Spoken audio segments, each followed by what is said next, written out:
The choice, part of the Washington partisan mess or a bold independent problem solver. Greg Orman, a businessman, not a career politician, a true independent.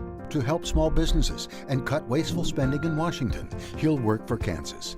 Pat Roberts, 47 years in Washington, voted himself pay raise after pay raise, missed nearly 70% of his committee hearings, and he even called the Washington, D.C. area home.